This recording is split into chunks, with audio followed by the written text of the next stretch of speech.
I've been making theory videos for almost 2 years now, and this is my first theory patch. I haven't been making them at CardRunners for almost 2 years, but over 2 years total. I made them for Stocks Poker before CardRunners. This is not the first time I've been wrong or made a miscalculation. This is by far the longest I've ever had a miscalculation go without me noticing it or someone else finding it and telling me that I know of.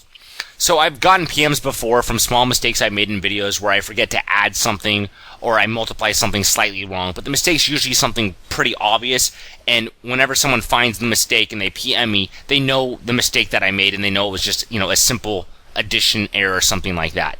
This is a mistake where I actually did the math the wrong way, and this hasn't happened before that I know of. Usually by the time I get theory content into videos, it's been something I've known about a lot and talked about with a lot of people before, so hopefully the mistakes that actually make it into the videos are very, very small ones and not a big deal. But this one is definitely a substantial mistake. Luckily, all the conceptual parts about the theory holds true. The calculations just made some inaccurate 3-bet defending ranges that we can now improve. As you begin to understand more and more theory, the likeliness that you find something which was incorrect greatly increases. So as I've gotten better at theory over the years, you get less confused about concepts, and as you get less confused about concepts, you start to understand, let's say, turn play better, then it makes the flop play make more sense as you set up your turn play.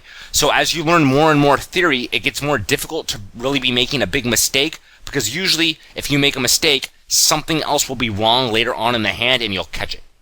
So if you understand 15 theoretical concepts, it's going to be more difficult to do the 16th theoretical concept wrong, because if you do it wrong, it will make one of the other 15 theoretical concepts most likely not make sense.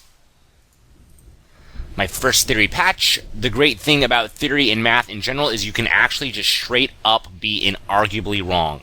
It's very hard to prove someone is wrong when people throw out terms like game flow, merging, and fits into my game. It's still possible, but very difficult to unless you understand a ton of theory.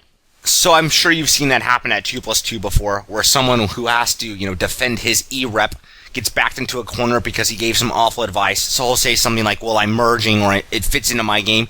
Sometimes it'll be a really good player making a lot of sense, but the vast majority of the time, it's someone who's making almost no sense at all, and they think if they just, hide behind the concept of merging or game flow, they can kind of get away with it, and they usually can. But with theory, all the math's available for pretty much everyone to see, and if you do something wrong, someone can pretty quickly prove you're incorrect. It's not so difficult to prove math is wrong. In addition, theory will always be useful and get more useful as games get tougher. It's easy to ignore mistakes you made when you played 4 years ago, but the theory you made 4 years ago you plan on continuing to use. Usually you'll catch mistakes pretty quickly, but once in a while, one will evade your detection. This is also why it helps tremendously to talk with other players and always approach theory with an open mind, like you might be wrong, even if it's math with a definite answer. So it really helps to talk with other players, especially for that reason. If you try to teach someone or explain something to someone and that concept is wrong, usually you're not going to be able to explain it very well, and it's very likely the person you're explaining to will ask enough questions where you'll realize it's wrong. But that won't always be the case. So where was the miscalculation? I've used something called the call multiplier many times in my videos, and the concept is very simple. When we defend by calling, the bettor gets to see an additional card, or 3 cards if he gets to see a flop, so his bet folding range gets a chance to be in a plus EV spot on a later street. When bluffing, it is more desirable for the opponent to call than raise, since when the defender calls, the bettor gets a chance to get lucky. The more skilled a player is, the more likely that free card is to be valuable. Skilled players randomize bluffs with the best types of hands, and those hands can usually improve, and skilled players are able to bluff more effectively on later streets. So if you need to watch this patch, you already should have a really good grasp of this call multiplier concept, because I talk about it a lot in my other videos. Usually when you're bluffing, you're hoping your opponent calls rather than raises, because when he calls, you have a chance to get into a plus EV spot on a later street, whereas if he raises, you simply have to fold.